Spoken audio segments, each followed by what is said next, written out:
Welcome to The Fool of a Took. Chapter 3 of Book 2, The Ring Goes South. We are in Cork, Ireland on a fun little New Year's trip.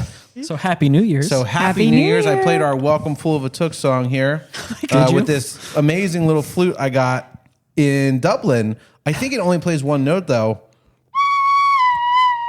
Oh. 3. Incorrect. It plays 2 notes.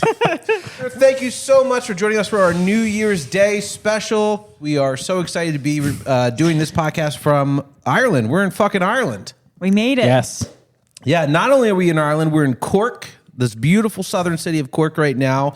We've been in Ireland all week. We've been traveling around, eating and drinking everything in sight. We've been hiking. We've been not sleeping at all. We stayed up. We saw the sunrise today at a stone circle, basically, from 3,000 years ago. This has been a crazy fucking week. Yeah. So we're here to close this out at the Montenotte Hotel, and we are so thankful for them for providing this beautiful room to us. Absolutely gorgeous. Shit. They shut down the whole cocktail bar for us, basically. But we're here to talk about a very fun chapter. The Ring Goes South, and so did we.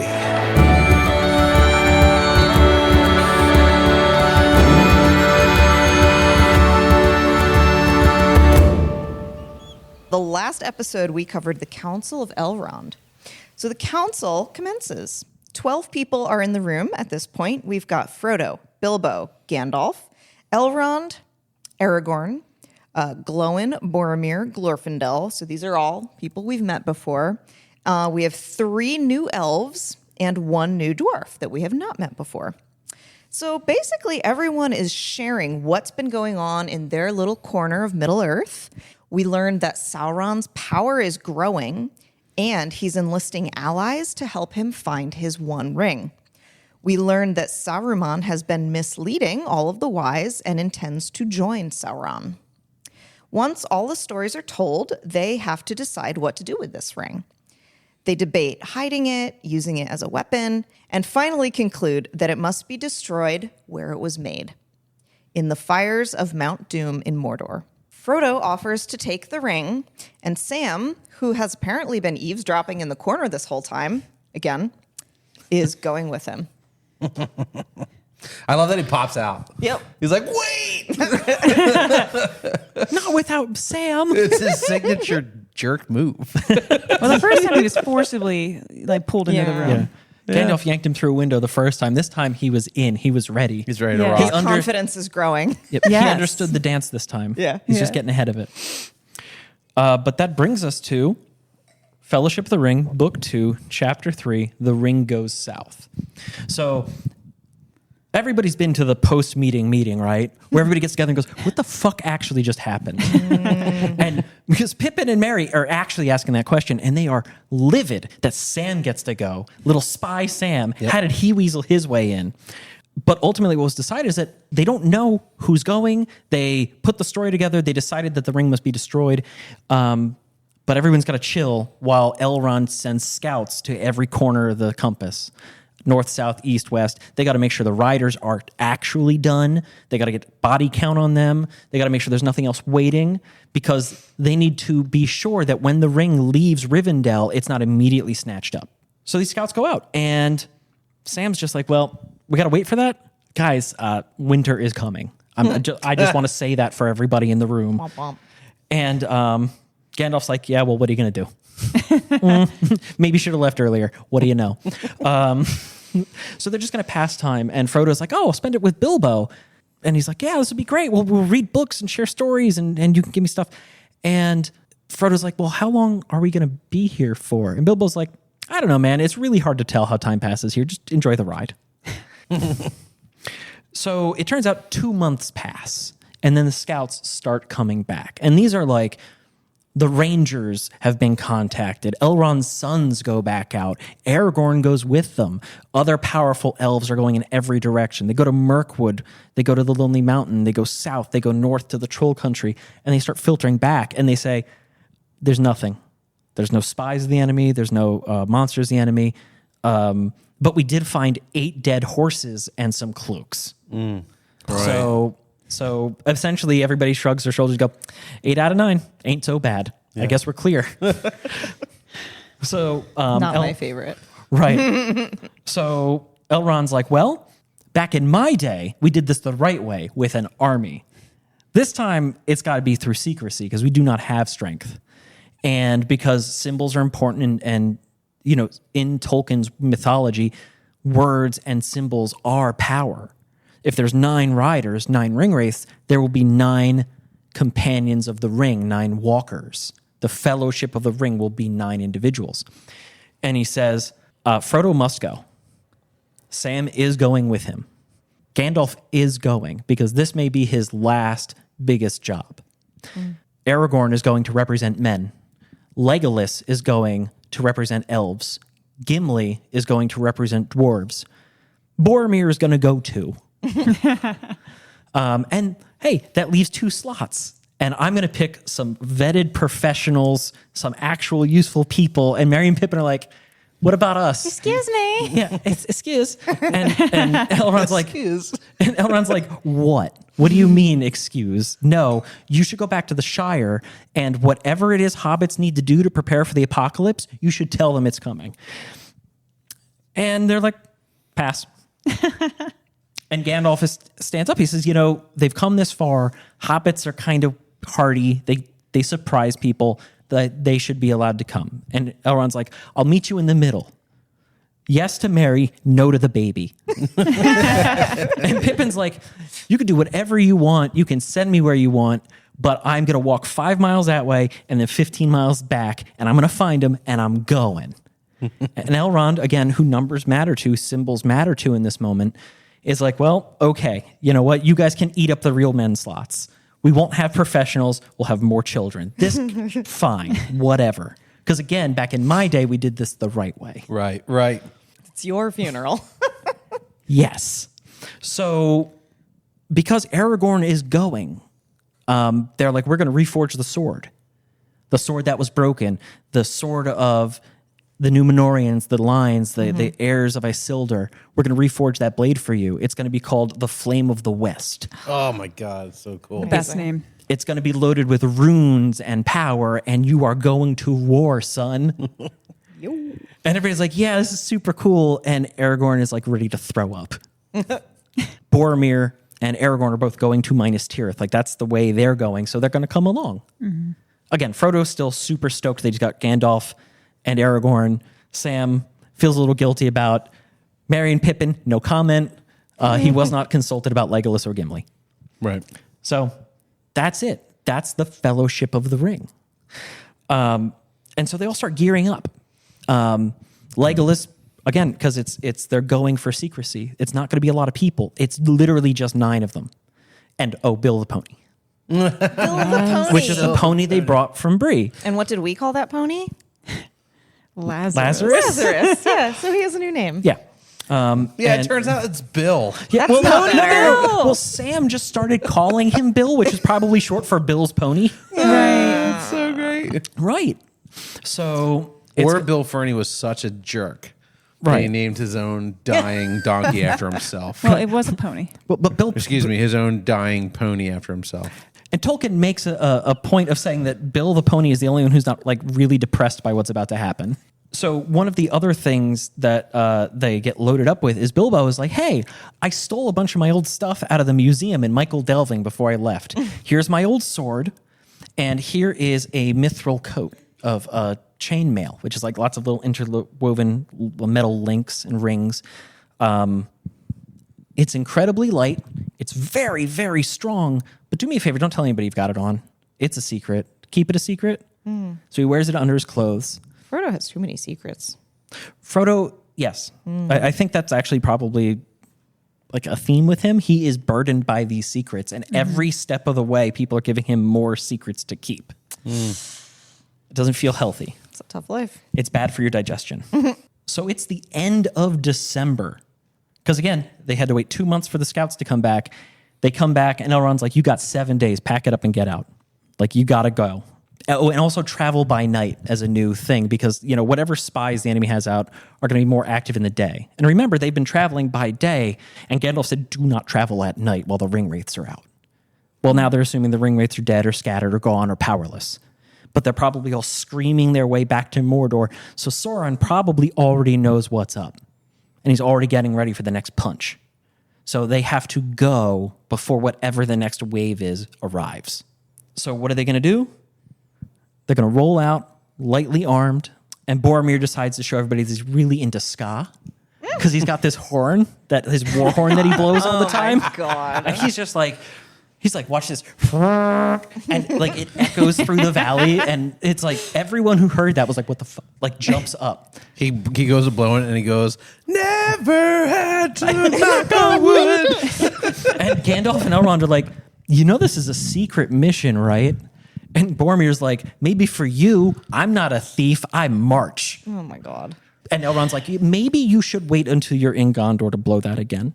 Because it is very loud. You were correct. And everyone heard it. And that's kind of my point. Boromir's like, that is the whole point. And it's like a very clear warning call, right? Yeah, it is a war horn. Yeah, It is like a really angry French horn.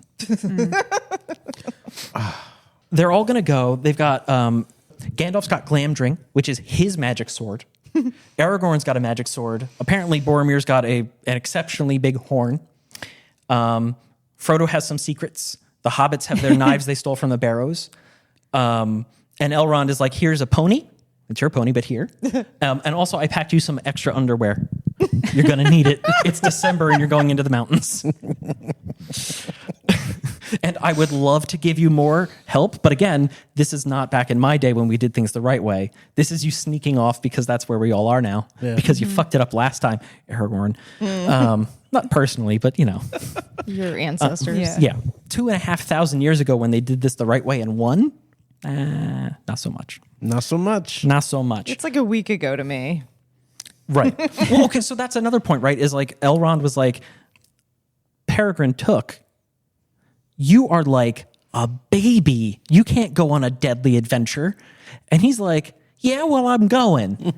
And Elrond's like, if you had any idea what was going to happen to you, you would not be saying that, idiot. Like, because if you think about it, if Elrond is 40 years old, for us as like a person, a 40-year-old talking to, not that that's old. That's very young, actually, these days. It's very, Yeah. Pippin would be the equivalent of like 12 days old. That's so true. And he's just like, all right, baby, you want to, all right, fucking go. All right, you toddler. Right. And that's the whole time everybody's like, we're going to go. It'll be fine. And Elrond and Gandalf are going, they don't know. And if you knew, you would not be going if you knew. Mm-hmm. Yeah. And it's just over and over and over again. And meanwhile, Boromir and Aragorn are like, well, we're just going to Minas Tirith. We're gonna set this right. We're gonna be snags. Damn it. And Sam is, yeah. Okay. You gonna cut all that? Okay. I might keep it. I might cut it. So they're going to bring their new magic sword, the Flame of the West, and they're going to come down to Minas Tirith, which again, Aragorn is like the heir to the kingdom of Gondor. And Boromir's got Boromir left to go get a riddle answered and came back with a new king. Like, that's not going to go over well with Dad. Right? Because Boromir's dad is currently the Lord of Gondor. And meanwhile, Sam is like packing his own bags. He's like, cook pans, check. Rope. His prized possession. Yeah. Right? He brings the frying pan.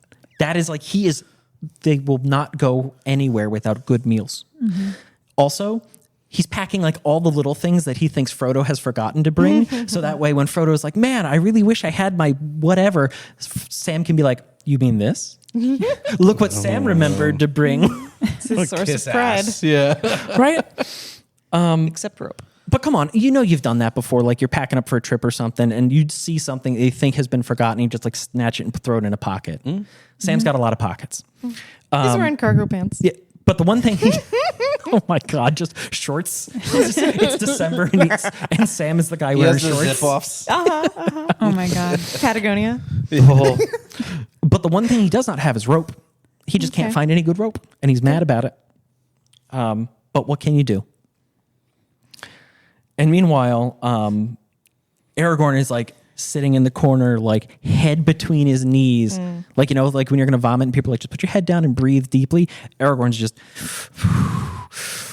And like paper nobody's- bag. Yeah, and only Elrond is like, yeah, that's probably the appropriate reaction because Aragorn is the heir to a long line of like kind of secret kings, and he's the man going home 2,500 years after the fact to be like, I'm the answer to the riddle.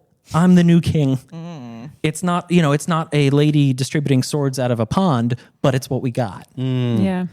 That's a Monty Python reference for everybody. If you're 4 years old. I thought that would be funnier. Monty Python is always funny. It is.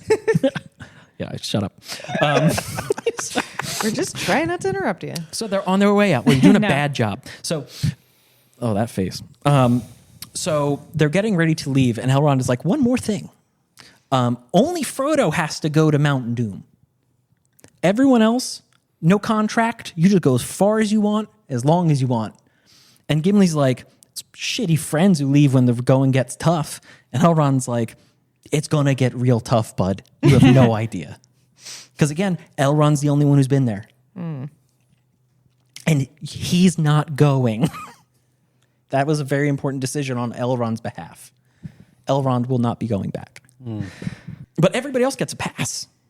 And Gandalf is like, yeah, we're gonna leave Rivendell, then we're gonna turn south for a while, and then we're just not gonna think too far ahead because it just gets worse every step of the way, and we don't need to think about how bad it's gonna be at the end because the implied message is we're not all gonna make it that far, so why bother?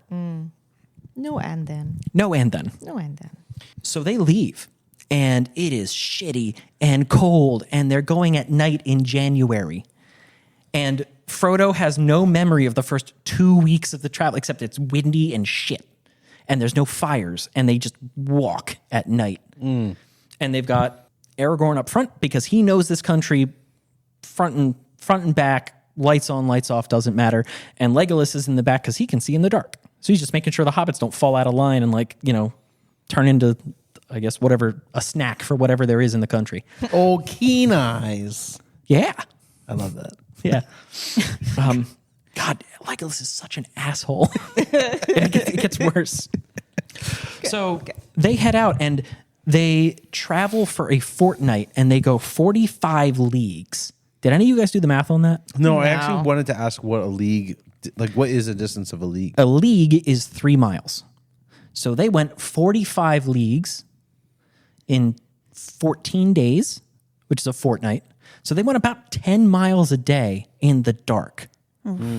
We walked that today. Wow. Ugh. But you got to do that every day for 2 weeks at way. night. No way. At night. I'm not doing January. In January. Not gonna do it. No, thank you. Like what? You're going to show up like 3 days later. You're going to be Pippin knocking on the door. You were right. I was wrong. I don't know what to say. But really, though, Pippin, for a second, can we just talk? He's like, it would be so shitty to be left behind. I cannot bear that. And they are leaving the Shire to swing in the wind without any warning about what's happening in the east. Pippin's like, it's more important that I stick with my friends. So they travel this, like, what is it, 135 miles or whatever it is. And Sam is like, oh my God, these mountains are huge. Is this it? Are we here? And Gimli's like, the fuck? No. Have you No. ever looked at a map? Yeah. But Tolkien even says, like, Sam did spend a lot of time looking at maps, but, like, he's just map blind. He just doesn't, maybe he can read. We know he can read. He's a single hill. He's like, You can write a damn good That's song. the mountain. Right. Well, that's the thing. He's like, oh man, are these the mountains? And Gimli's like, no, the dwarves have a name for every one of these, and none of them is Mount Doom. It's what? what? So it's like, oh, I turned right. stop. Hey, did you know they drive on the wrong side of the road in Ireland? Or other. Well, okay, it's an opinion. This has been exciting. I don't want to talk about it. We'll save it for the discussion. So they're in this country called Holland that elves used to live in, but haven't for a very long time. And Aragorn and Gandalf are like, yeah, it's a nice place because the land takes a very long time to forget the presence of elves. Because again, elves are like, they're actually magic. And Legolas is like, yeah, I'm an elf and I'm here. And there ain't nothing. The stones are the only thing that remember the elves. And they say things like, wow, they dug up a lot of rocks. They built a lot of tall buildings. And they haven't been here in a long fucking time. And that's from a rock. Wow. So Legolas talks to rocks. No, rocks talk to Legolas. Yeah, He doesn't. He hears them. He doesn't converse with them.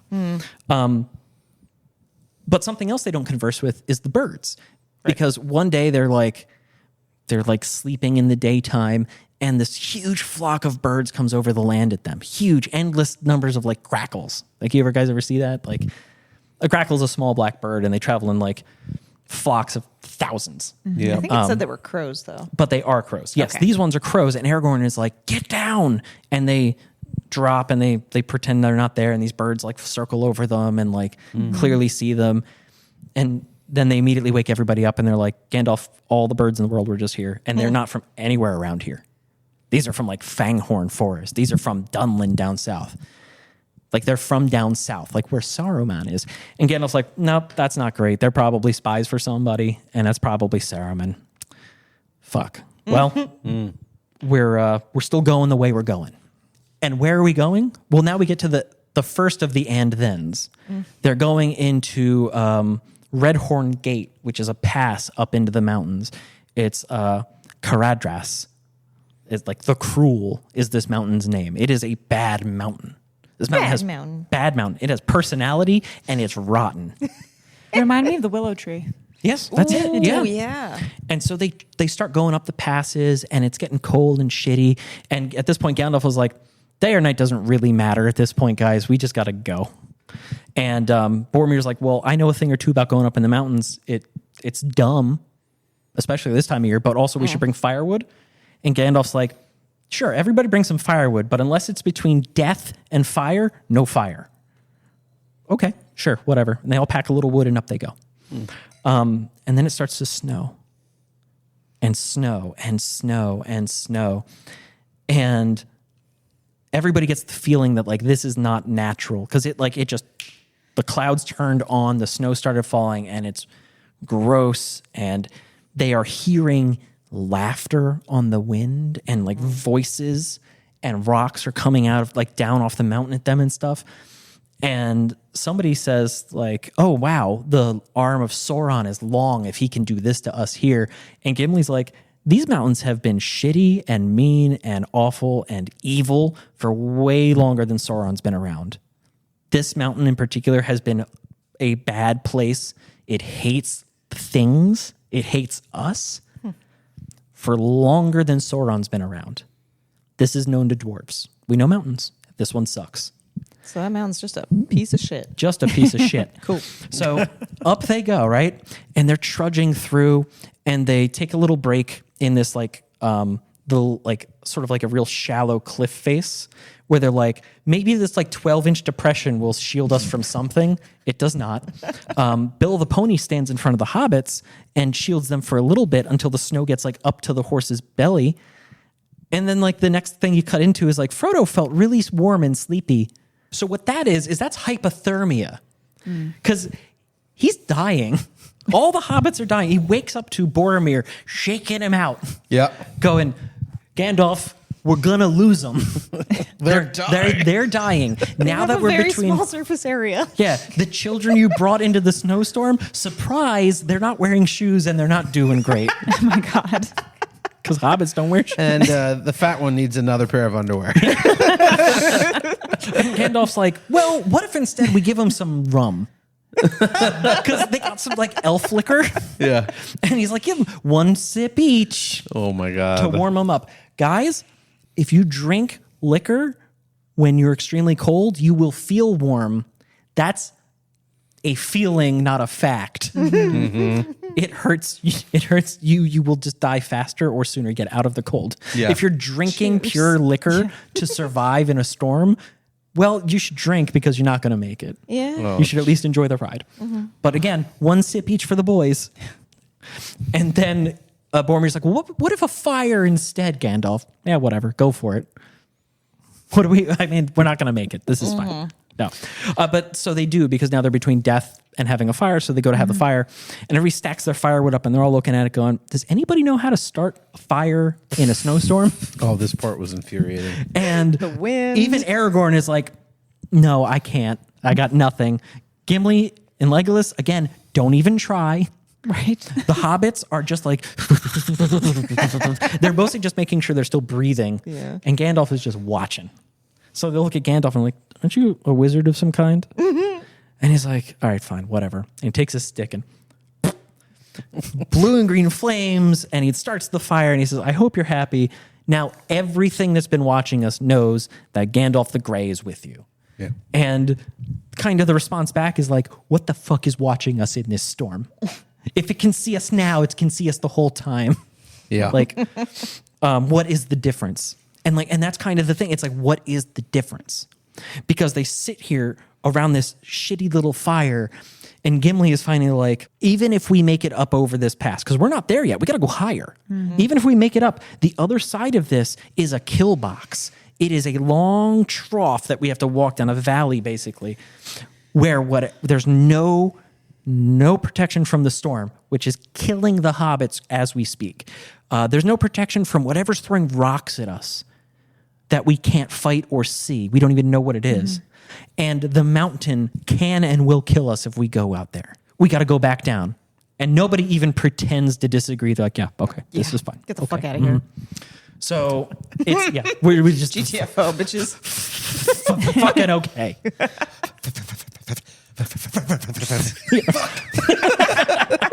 I've been there. I hate the cold.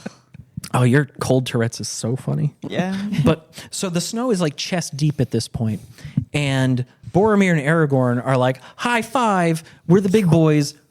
This is what we're here for, because Boromir helpfully tells everybody that when minds can't solve a problem, bodies have to. Flexes real hard, and then they literally walk through the snow like plows to clear the lane.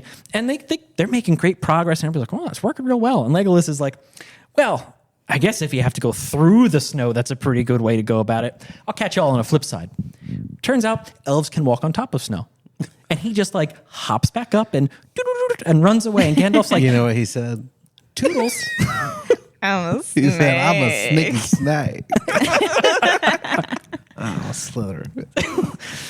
But he just takes off down the mountain, and Gandalf's like, bring back the sun. Fucking elves. Right. And they go back down, and there's like, they all three of them come back, and it's like, surprise, I didn't bring the sun, but there's one big wall of snow left, and then basically there's no more snow on the other side of this wall. It is like the mountain is trying to trap us. We are going to be killed if we do not get through this snow like right now. The mountain is actively hemming us in to kill us. And everybody's like, okay, yeah, let's go. And they just like Boromir and Aragorn punch their way through the snow. They climb this snowdrift. They punch a path through. They get down the other side. And then Gandalf puts Gimli on the pony. And Aragorn and Boromir are back. And each of them grabs a hobbit. And they just kind of like through the snow. And they drag all the children through. And the dwarf is on the horse. And they get through. And there's like no snow on the ground on the other side. It's like a light dusting. And then they just go down. And there's nothing but snow and a couple of little stupid rocks. And Gimli's like, well, the mountain fucking got us, boys. That didn't work. Now what? Yeah. And that's how the chapter ends. And there is no end then after this. We don't know what the plan is, because Gandalf clearly didn't have a plan after this part. They were supposed to get through the pass. They tried to get through the pass in January. They didn't get Donner partied, and I think that's a win. But it was so infuriating for it to end that way. And then we have to wait a week to read the next part. Yeah. Yeah. Yeah, and what's also interesting is when it ends, Gandalf is kind of sassy about it, and Big sassy. and Aragorn, he's like sassing Aragorn to come up with a plan. And he's like, it felt like teenagers arguing about how they're going to ask a girl out. They were like, "Well, you do your way, and I think my way is better." And it was like, we've been calling him, and also to address something. We are well aware that the hobbits are not actually children. Thank you. for And we saying are that. aware that they are adults. We've been calling them the children and the taller folk the adults because they've been acting like children. But we've had some people online comment about that and I just want to acknowledge our listeners that we hear you. Yeah. We know that we're joking around when we say they're children. But the children look up to the adults generally here. Except maybe Pippin. Except maybe Pippin. He's Pippin's an an actual actual child. But they look up to these adults. So to see like Gandalf and Aragorn sort of bickering about like what they're going to do, and it was a lot of like, "I told you so." It felt like a kid in the backseat of a car listening to like mom and dad argue while they drive. And, Well, they're also very green to this whole adventuring thing. Like, sure, they're 40, 50, whatever, but like they've never done this before, and Right. Aragorn has, and Gandalf has, and Boromir has. Yeah. So even though they may not be children, they're still like looking up to them as mentors. Well, yeah, because everybody else here is like somebody. Yeah, that too.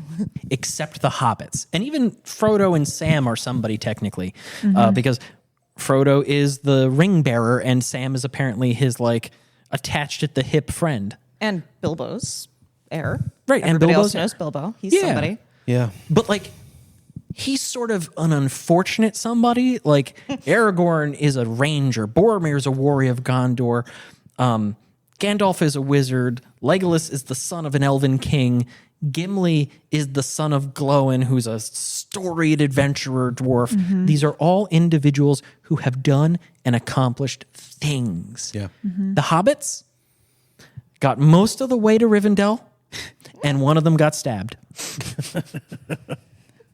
That's The important one. yeah. The important one did. They're doing great. Yeah. Can I ask a question? No. Oh, well, fuck. Next question.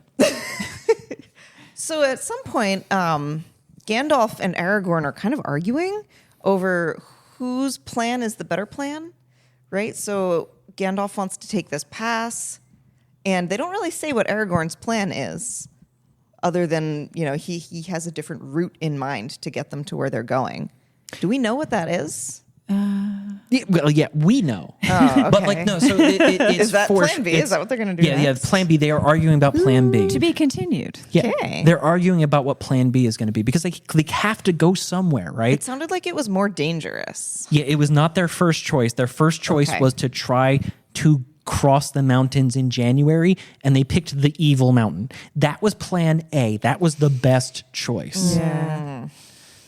Because a recurring theme in this entire story is, wow, what a shitty situation we're in. What a bunch of bad choices we have. Yeah. We are going to try something. Like this is Elrond's plan is basically a Hail Mary. Yeah. Right. I felt that this chapter had a lot of humor in it. It There was there was a lot of like Comedic relief. odd comedic relief. Yeah. So if we could talk a little bit about that, it starts off very early on with Pippin, sort of challenging that somebody with intelligence should be on this group, meaning himself. And Gandalf's like, "What the fuck are you talking about?" And like calls him out on it. Well, Yeah. then you're definitely not going. He's like, "Yeah, not you. How about me?" Right. Which is so funny because I just picture this little hobbit and this like 7-foot like wizard arguing about who's smarter. Right. And he's like, "What are you doing, Pippin?" Like, Yeah, shut up. so Gandalf really has it in for Pippin in this chapter, and I feel like they haven't interacted enough for Gandalf to have such strong feelings about Pippin.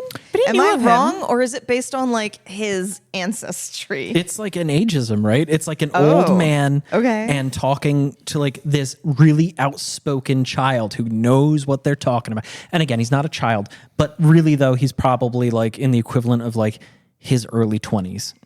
Yeah. And so like he's an adult, but he hasn't really done a lot, and he's got a shitload of opinions. You need to remember, after Bilbo's birthday, Gandalf was hanging out off and on for 17 years. So he got to know the people that Frodo was close to very well. Right. Right. And then can you imagine Gandalf when the hobbits show up and he's like, oh fuck, this is it? It's them? It's those two. I will say this entire chapter, Gandalf is extremely sassy and salty with everyone. I think that whatever happened to him when he was with Saruman, he still hasn't fully recovered. He is cranky, he is sore, he's in pain. He wants to get this over with. He's taken out on everyone, especially Aragorn, who he's super close to. Yeah. Spoke so highly of in a letter, and he's treating him like total crap at the end of this chapter. How long was he up there? Up where? Good question. Trapped by Saruman? Oh, man. Months. Months? He left in July, right? And it was October. But he wasn't trapped up there that whole time. No. I don't know. I would say 3 months. This would be my guess. That's a long fucking time. I would be really Anywhere pissed from off, 1 too. day to 3 At months. the top of a somewhere in that tower? range. Yeah. Just waiting to be rescued. Being tortured. Not even waiting to be rescued, just waiting. He didn't have an escape plan. Yeah. To He die. had just told Radagast to tell all the... The plan was to wait to die. Yeah. Because he just told Radagast to send animals and messengers to Isengard with news. And it just happened that one of them was an eagle big enough to take Gandalf. You Yeah. just got lucky. That's But what- yeah, I can understand why he would be extremely unhappy at that point in his life. Yeah. Absolutely. I also thought it was funny. Another thing that made me laugh was Bilbo. Two times with Bilbo. Before they all leave, obviously. Yeah, the first time is when Frodo is sort of like discussing with Bilbo, like, oh my gosh, like, I have to take this ring to Mordor. This is like the craziest thing that's ever happened. And the whole world is at stake. And it's kind of all on me. And Bilbo's like, yeah, shut up. What do you think about this line for the book? They all lived happily ever after. Which is the dumbest line ever written. It's so blah and like just excusatory of everything that could be happening and also dismissive of Frodo. Like Bilbo's just sort of like, yeah, everything is crazy. He's like, he's already done this. You know what I mean? Like in his life, he's had the craziest thing that's ever happened and he was on that. And then, so it's so funny because like you do sort of even within like their own family have a bit of like a dramatization, like the kid being like, it's so important, you don't understand. And the elder's like, yeah, shut up. Like, But it's actually important. yeah, Right? it actually is like really important. And then immediately after that, you have where Bilbo gifts Frodo with his sword Sting. And was there a name for the mithril? Nope, it's just a mithril coat. Just a mithril coat of arms. And it's so funny because it's almost like this like really kind gesture where like, you know, Bilbo's acting like his father almost and like being like, take my stuff, you're gonna need it to protect you. And then like in like the notes, it's like, well, also because I forgot to fix your stuff. Yeah. So instead of fixing your stuff, just take mine. It's fine. Yeah. So like that wasn't the plan. Like it wasn't, the plan was not to be sentimental and give you his stuff. So I thought that was a funny little like intro there to sort of kick off like on a very, very, very serious, you know, chapter of like, okay, the quest is beginning. We have the fellowship. It starts off with a couple laughs to kind of like ease into it. Yeah, the banter is incredible Yeah. amongst all the fellowship. It is. So Yeah. many strong personalities clashing in the best ways. I really loved this first interaction, everybody together. Yeah. And then once again, you have Pippin going up against Elrond. Yep. You know what I mean? And you're just like, dude, what are you doing? It's like your drunk friend like arguing with the security guard and trying to get it. You're like, shut up, dude. Yeah. I'm not doing that. Yeah. Fine. Why, Whatever. Speaking of the armor, why was it such a big deal that Frodo keep it like hidden under his clothes? Why does that have to be a secret? Because it was a secret for Bilbo. That's literally it. Bilbo was like, when I had it, I kept it a secret. This is a secret treasure. You should keep it secret. All right. Yeah. And that kind of becomes more obvious as the book goes on. Okay. I'm sure that it will pan out and there will be a reason for that. But, you know, it was just kind of like, why? Another thing that was really interesting was that we had another audio change from the text where something was said that was different than in the book. Oh, did they use fuck? They actually they didn't edit it out. They did. No, What? no, they didn't write the F word. did We're they? going to fuck town. Well, that's what it says on the map, right? It was Mount Fuck, actually. So in our book, like everybody knows, we're listening to it while reading, and the audiobook said that they were going to be heading to Red Horn Gate. However, our book did not say that. Really? Yes, both of our books, which means your book as well, because you guys have the same book. And the book says you're going to Dimmeril Dale. There is an answer. Because Tolkien is a linguist, and again, everything has more than one name. It's the same place. Okay. Yeah, I was thinking that too. Yep. The Dimmeril Stair, the Dimmeril Dell, it's sort of like on this side of the mountain, we call it Red Horn Pass. Once you're on the other side, it's Dimmeril Dell. Yeah. Okay. Or like the elves call it this and the dwarves call it this. Yeah. But I felt like, and I might have misinterpreted it, but I felt like the one is one side. So it's the same loop of a trail, but one was from the east and one was from the west. Yeah. Like the ferry we took. Yes. Oh my! Speaking of like multiple names and shit, I love the line in there after like Gimli is like, "No, Sam, this is not Mount Doom. That's this. This is that. This is that. This is that. That mountain is Yeah. there. This has been as old as time. That's important to dwarves." And then later, one of the Hobbits is just like, "Yeah, man, he just went off. I learned so many dwarf names." Yeah, I did too. I felt exactly the same. Yeah. Those are a lot of syllables and consonants. The Elvish kind of flows, and it's interesting. And a lot of the like Numenorian names based on Elven language, blah blah blah. Dwarvish is just all R's and K's. Yeah. Yeah. And ZA, it's like Kazakarak. and Baraz, Zurak, and Shathor. yes. The names of the mountains. Now say it again. Keep your teeth clenched. Baraz, Zurak, and Shathor. Now Excellent. There that's you Oh, go. That's my girl. She's a dwarf. good one. So one thing I want to bring up that I've noticed so far in the book is there's this prevalent theme of nature versus industry and humans. And I loved the evil mountain. And I loved how they were trying to climb up it and it was attacking them and just like messing with them. They heard laughter on the wind. And it really, since we met the willow tree, I've been really thinking about nature's POV in this whole thing. It reminded me of Gulliver's Travels. And when he's huge and all the little people are tying him up, the mountain's like, "Oh, you little fuckers, I'm going to get you." Right, I mean, you think about it, all these people walking on them, Gimli's putting his axe into the mountain. It's just done. It's done with humanity. It's done being stabbing him with a million tiny needles. And he is finally giving some payback. Yeah. It's like you ever have a mosquito and say, "No, you're okay, bud. You do you." Right. No. you No. destroy it. Exactly. So I just love this theme of they keep going out in nature and nature's like, "No, we are fighting back. We are going to ruin your day. Like you've been ruining our day for thousands of years." As a first-time reader, it took me about halfway through their trip up the mountain to realize it was the mountain and not Sauron. But that was a nice mislead. I was really Yeah. wondering. I was thinking, Yeah. yeah, okay, the arm of Sauron must be very long. Yeah. Because, he's clearly sending the birds to spy. I It literally have a really note let that's it like in. Sauron is fucking with them. And then Yeah. 3 notes down goes, never mind. Just a mountain. Just a really pissed off mountain. Yeah. But it's funny because Gimli and Gandalf have that same interaction. Yeah. Where it's like, Gimli's like, "Oh, the arm of Sauron must be long indeed to reach 300 leagues," which again is about 900 miles. And Gandalf's just like, "It is, but this ain't him." Yeah. So the birds are not Sauron or Saruman. We don't know. It's the enemy. Okay. I think they 'Cause are. I It's think the the birds enemy. are. I think the birds are spies. Because I think the line that the birds are not from this area, that they have traveled here, was sort of like the Yeah. tell. You know, I of agree. like Yeah. these And are the fact they're flying around like these they are bad birds. These You know birds what are I'm not saying? local. So birds. you bring up the mountain, and I think it's really interesting you talk about that because, first of all, 1,000% agree. I was so infatuated with the character of the mountain. Yeah. But all 4 of us have now spent almost a week in Ireland, and the weather and nature here has been its own character. It has Definitely. changed.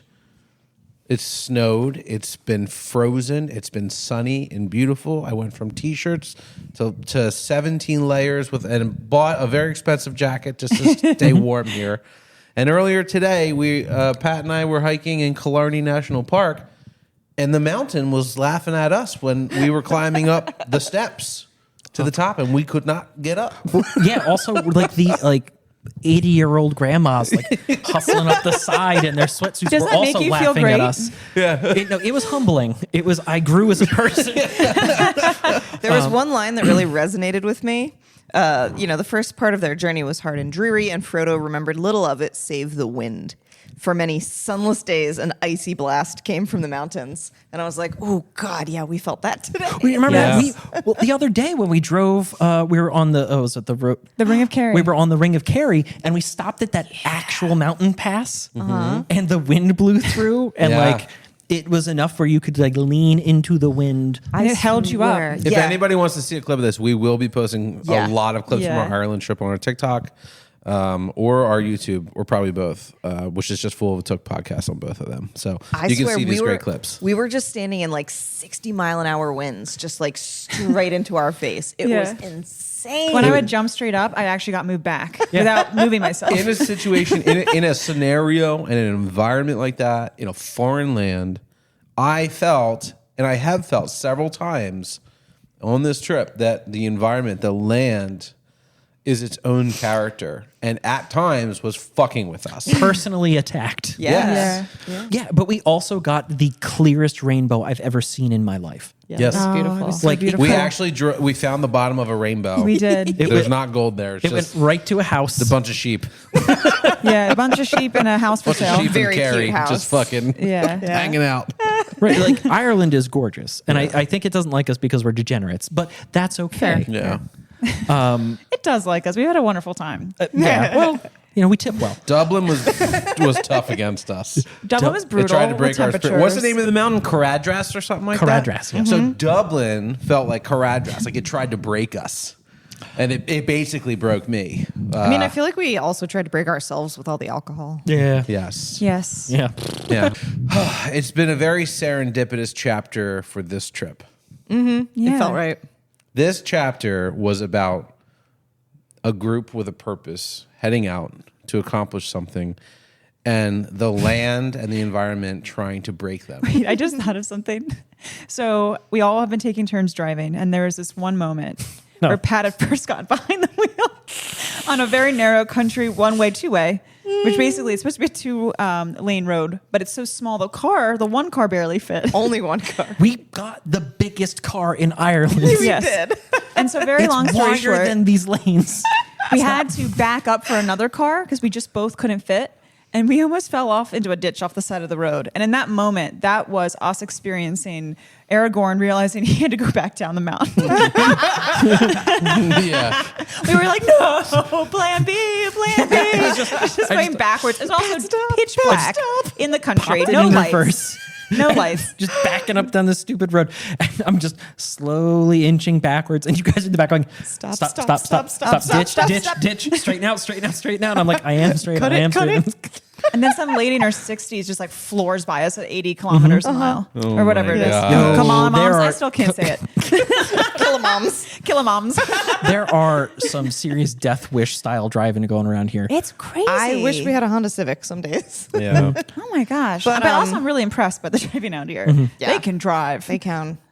But Taxi it was drivers. really interesting because I read the chapter before we came over here, and then we skim it again before we do our podcast, and just how much of it really resonated so much more now that we've been here for 5 days. Yeah. Well, and part of that is because one of the landmarks that we identified was this yew tree that Tolkien saw, and it was one of the things that inspired him among many other things. But we got to see that today in a monastery from the 15th century or something. Yeah.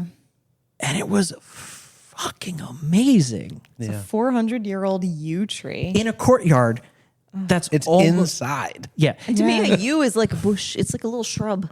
No, this thing's 3 stories tall. Yeah. And it grows up out of this courtyard that's maybe 20, 25 feet to a side. Yeah. And they built like it feels like they built a monastery around it, and it goes. This tree just comes straight up. It's the only thing in this courtyard. Which, how elven is that? Yeah, I know. and it's like the trunk kind of like twists twisty, as it yeah. goes up, and then it just goes up taller than the walls. Yeah. And this monastery is a ruin around it. Yeah. Yeah, I mean, he loved coming to Ireland and vacationing and doing like trails and seeing nature. And you can tell in his descriptions, not only the beautiful countryside he, grew up in and lived in, but when he went on, holiday, as they say, he came here and got such inspiration. There's some serious Shire vibes out in Definitely. different parts of Ireland. Like In that bar called the Shire. Yeah, we also found a bar called the Shire, which is the world's only Lord of the Rings themed bar. Shout out to the Shire. There were several parts of this trip where I could easily see inspiration, for so many different parts of this. Some of the mountains just had these ridges and these sort of In the mist. and the aggressive cloud. mist and mists around them, and aggressive sort of like it's almost like knives at the top. And like the sometimes. giant eye of Sauron Yeah, they were just jagged. in the distance. And I'm just yeah. Maybe I'll tell you about that one. yeah, the red star deep in the east. Yeah. No, but when we were driving through the mountains and there was literal mist just Whipping sweeping past. across the roadway, we were like, Well, "Holy how about shit, it's the Misty how about the Mountains." register or the visitor center for the Cliffs of Moher? It's in the mountain. Yeah. Little Just hobbit like a holes. hobbit side of the hill. Yeah, It's like it was in- just it's like dug in into it. the side of Yeah. the mountain. And So- the amount of birds that have been stalking us. Yeah. I feel like on the East Coast in the U.S., you have a bunch of different kinds of birds, and they're all, whatever. Yeah. They're pretty, some of them, and the rest of them are just birds. But all the birds here are like serious. They all wear black and white. They're all like, these birds are sharp. They're formal. Yeah, they mean These business. are formal birds. But also, They're like black tie dress yes, birds. but that's the birds. And then you have the sheep that are white with the black Black and face. white. And then every friggin' cow we saw, except for those 2 brown cows. black and white. The horses you guys rode, the friggin' dogs we see. Like, I'm not a the lunatic. dogs. I want to say more than 3/4 of the animals we've seen have just been black and white or black or white.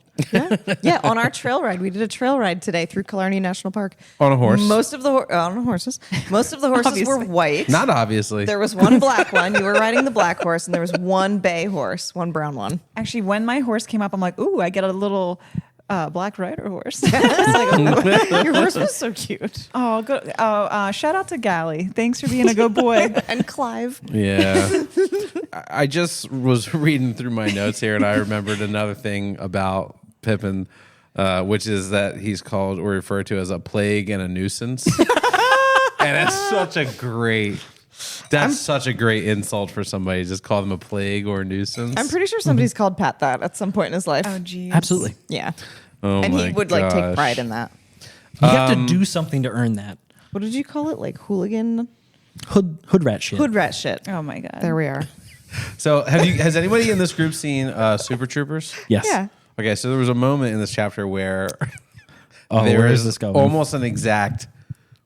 It felt like a scene from Super Troopers was pulled right out of this chapter, which is in Super Troopers, which is like a comedy movie from 2004, and in the intro scene, the cops pull over these druggy kids, no. and they're like, pull over, and the kids are like, we've already pulled over, we can't pull over anymore, and there is this a paragraph where Bill the pony is carrying wood, and they're like, put some wood on him. And I forget who wrote it because I was typing so fast, but somebody's like, he's already full of wood. He can't carry any more wood. And it felt like it was just the same scene, and I was watching it, and it made me laugh a lot.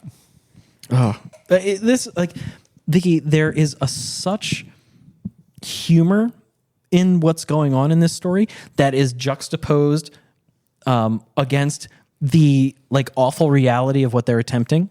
Like at every single turn, right? Yeah. Like there's some fun moments where like the Frodo having hypothermia and like slipping into this weird dream where he's narrating a passage for Bilbo to write in his That book. was weird. And Bilbo's like, this sucks. This is not what we should be. You only got this far. Right. And then he gets woken up by Boromir shaking him awake and yelling, the hobbits are dying, Gandalf. The And then hobbits it cuts are like, to them on like Aragorn and Boromir's shoulders. Just like true children. yeah. Like Yeah, there's all these moments that are like they're kind of funny, and some of them are intentionally funny, and it's all set against this truly awful quest they're on, because every time they've had a serious conversation about what's going to happen, everybody is like, we can't see, we don't know what's going to happen, so let's hope for the best. Yeah. And the best just keeps not happening. Yeah. Don't plan too far ahead. We're not going to talk about 3 steps ahead. We're going to go one step at a time, because that was a specific conversation they had. They're like, we're going to do this, and we're going to do this, and we're going to... Right. no and then. No, and then. So I have to say, too, with this chapter, it had some of my favorite dialogue that we've gotten to see yet in the book. Did anyone have a favorite line? I have one open right now. Great. I have one, too. So I'm next. Gandalf talking to Pippin. There are many maps in Elrond's house, but I suppose you never thought to look at them? I loved that. He's so sassy. He must be sore. his joints are creaking. Yeah. Okay, so mine is a little later in the chapter. It says, "Let him not vow to walk in the dark who has not seen the nightfall." Ooh. So you and I think, had the same. You just had a more specific line of that back and forth. But Correct. when we were reading it, I was sort of really taken aback at the beauty of the writing here. It's a duel between Gimli and Elrond. And It's a vocal duel. And in the way it's written is it goes back and forth, and it's like a timed duel with their words. Right. Like a play on lyricism. So Elrond begins, "For you do not yet know the strength of your hearts, and you cannot foresee what each may meet upon the road." And Gimli responds, it's almost like literally like your turn, my turn, your turn, Back my and turn. forth. And Gimli responds, "Faithless is he that says farewell when the road darkens." For which Elrond then responds, "But let him not vow to walk in the dark who has not seen the nightfall." To which Gimli responds, "Yet sworn word, nay, strengthen quaking heart." And Elrond ends the conversation and goes, "Or break it." I know. It was like playing chess. Yeah. Yeah. It was Yeah, beautiful. it It was was so beautiful. cool. Gimli had these phrases, these like hurrahs, like on deck. And Yeah. Elrond had a shutdown for every one of them. Well, they clearly both have to be the one that has the last word in Yeah. the argument or Well, the they statement. also just have different values. Gimli is like, my word is my sword. And like, And Elrond's like, swords break. Yeah, if I say I'm doing this, I'm doing it. And Elrond's like, well, you don't have to. Well, You don't know what you're about to sign up for. And that's it. And the context for this exchange is when Elrond is telling everybody who's going, like, Frodo's the only one who has to go the whole way because he's literally the guy with the ring. Everyone else, you just do the best you can. Yeah. Oh, yes. Yeah. That brings up something that I absolutely fucking loved, which was when Elrond saying, Pippin, you would never sign up, and maybe it's Merry and Pippin, but he's No, like, it's Pippin. He was like, you would never sign up if you knew what's ahead. And Gandalf sort of sits there thinking, and he's like, Frodo has to go, and he has no idea Neither what's would ahead. Frodo. Right, yeah. So, like, Yeah. that's not good enough Hold of a your reason. tongue. You know what I mean? To Yeah. Elrond. Yeah. Well, yeah, because once again, there's that theme of if you have fear, Sassy Gandhi. yeah, it's not going to help you on this quest. Can that be a cocktail? Oh my God. Sassy Gandhi. Well, sassy Gandhi. You are food for thought, girl. Sassy Gandhi. We're gonna mix a bunch of weird shit together and call it the sassy. No, Yeah. but I think he leaves Frodo in some ignorance because he doesn't want him to have fear in his heart because the energy feeds off of that. And he literally has something that feeds off of fear around his neck. Yeah. So he can't be fearful at all Yeah. or he will succumb to the ring. Every time he's gotten a little bit of anxiety, boom, he puts the ring on, something really terrible happens. Yeah. So they're trying to keep him in a happy, peaceful, God, just keep him in drug a bubble. state. Have some more of the elven wine, Frodo. Dude, well, It's that was, okay, bud. It's not okay. Yeah. It was Miruvor. What? Miruvor was the elven sort of The cordial. yeah, the cordial. The cordial That's of what they call it. Imladris. Imladris being Rivendell. Yes. And my note there when that happens is it's like a video game. Right. Like when they have like a health and you're like, Yeah. "Boop," and it like Yep. goes back to the top. Health Right. potion. But this is not the first time that an elf has just given a hobbit a little Yeah. something to drink. I'm Did assuming any- it's sorry. the same thing every time. Oh, maybe not.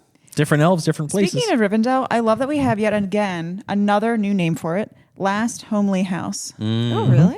Once again, they're just They just keep dropping these other names for the same building.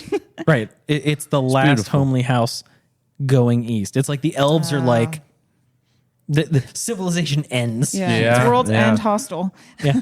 Yeah.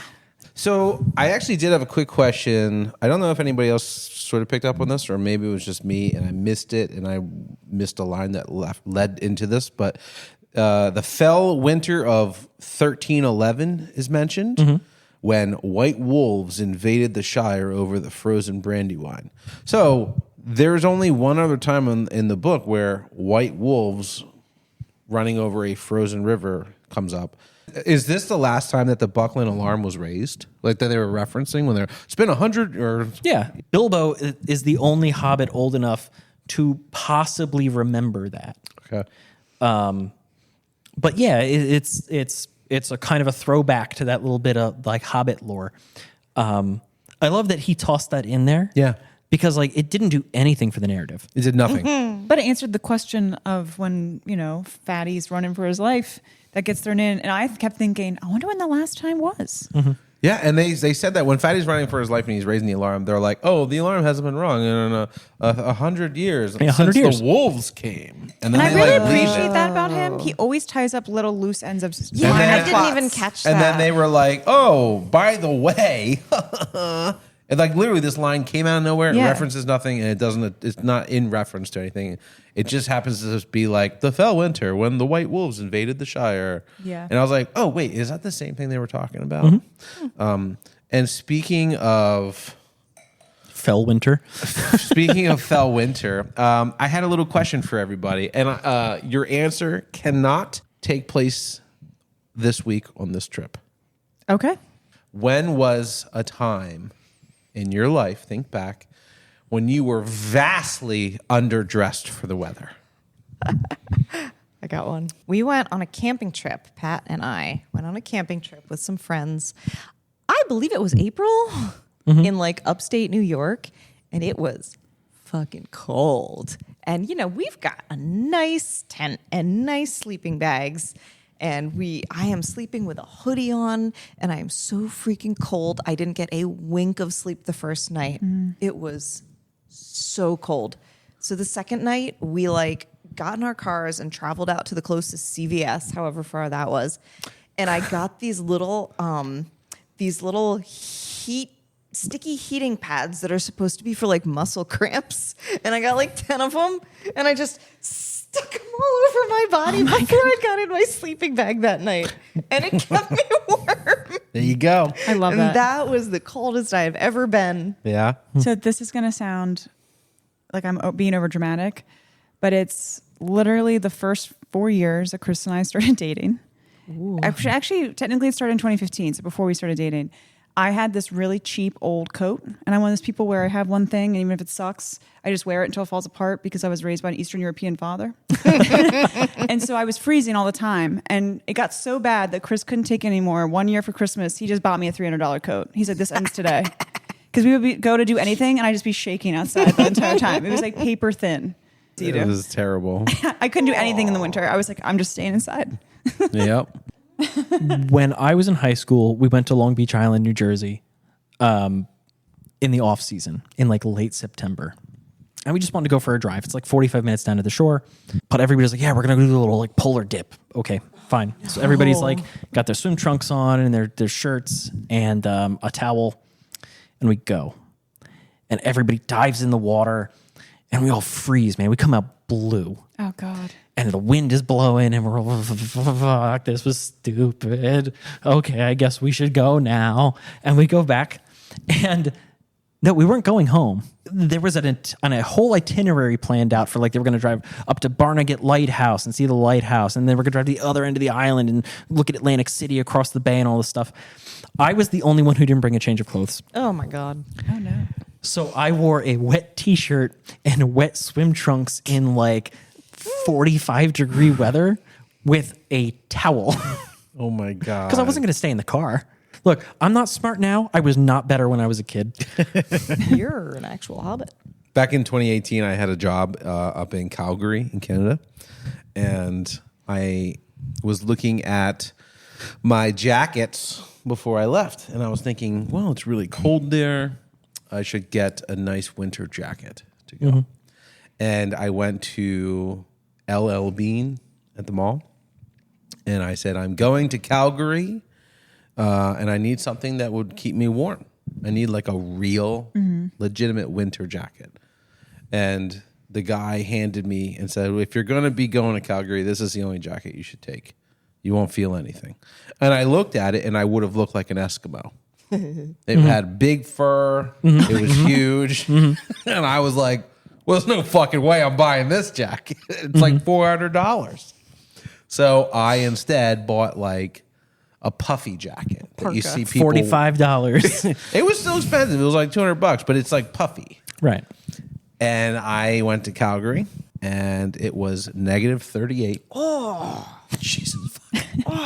My beard and my eyebrows froze. They were solid. And it was like I was wearing a T-shirt in that jacket. And I goddamn. think about that all the time. Nowadays, I don't mind looking dumb if it's going to get the job done.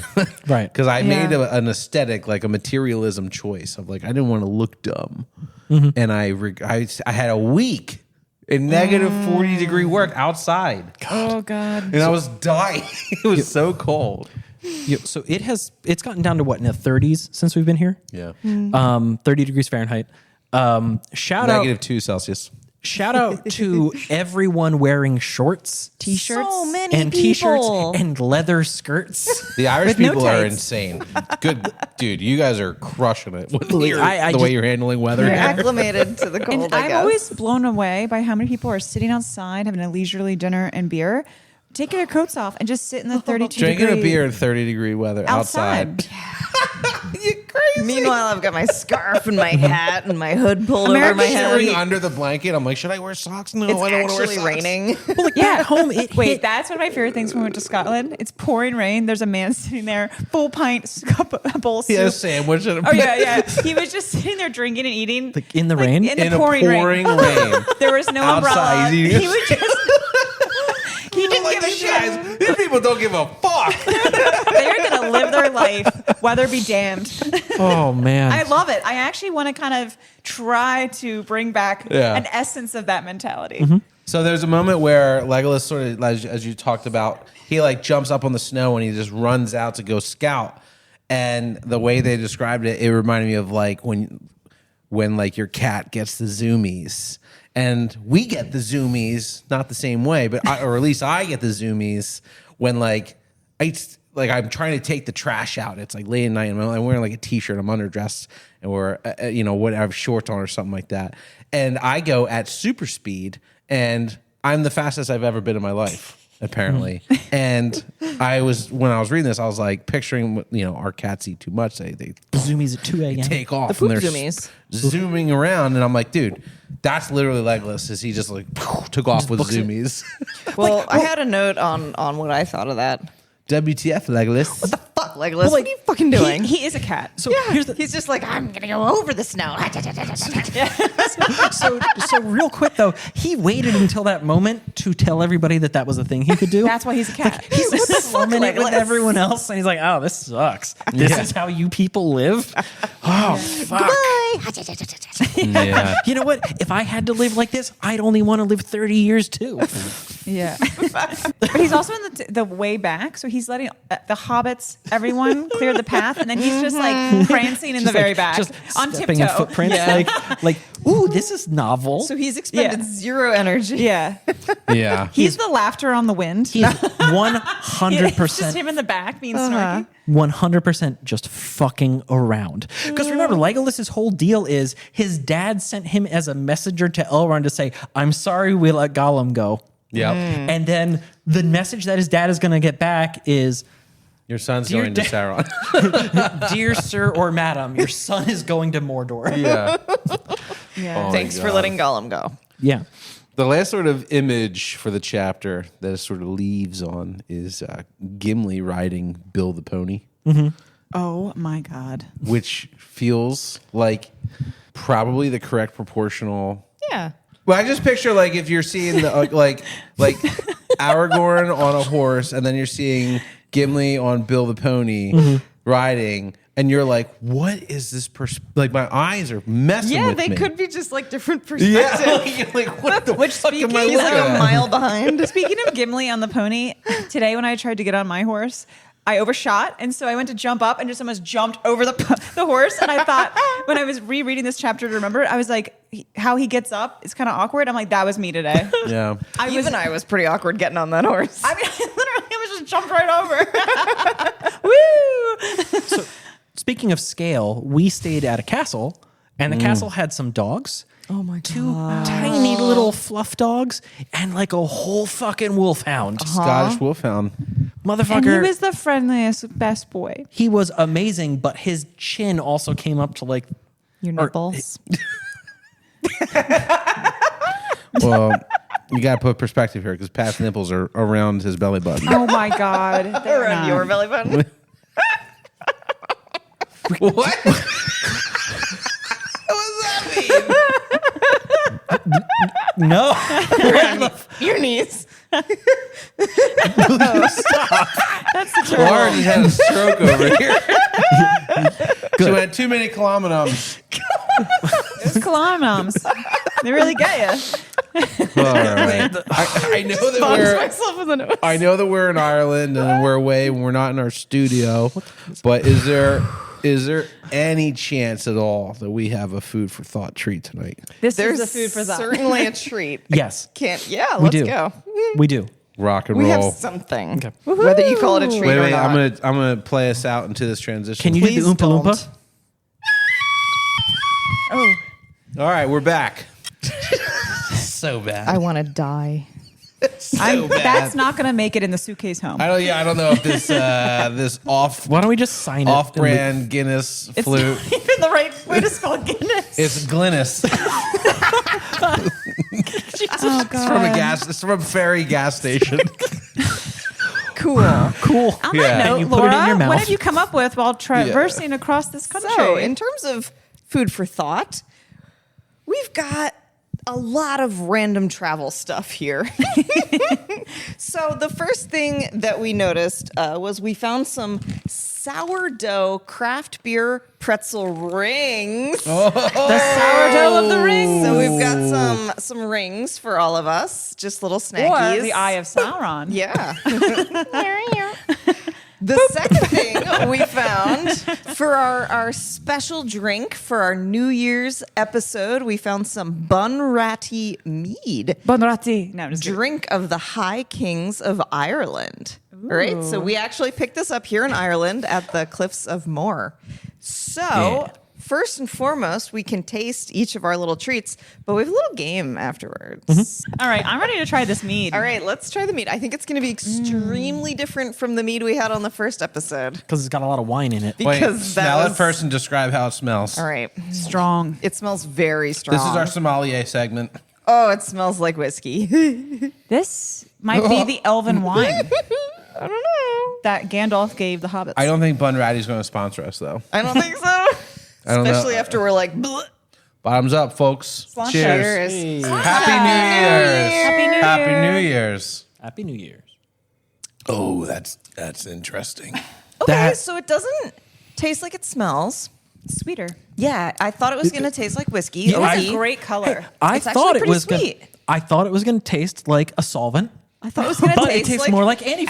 absolute ass. Oh, it's No, actually better than that. no, I'm kidding. It's actually It tastes a Well, lot let more me like try honey than I thought it would. Yeah. Considering it's a honey drink.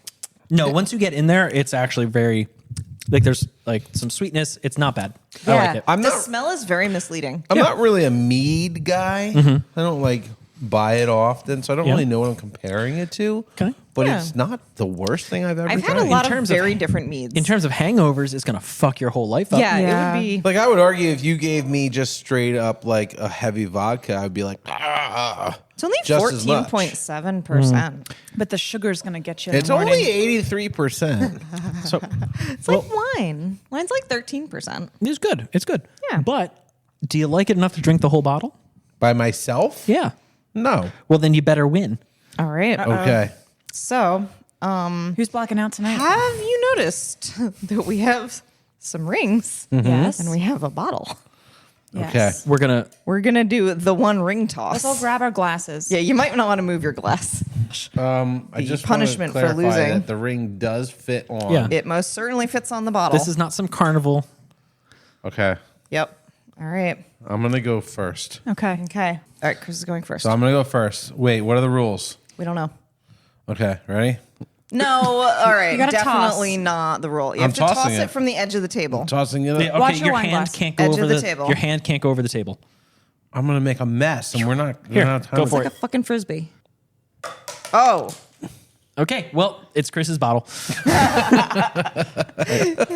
right. Anybody? Whatever.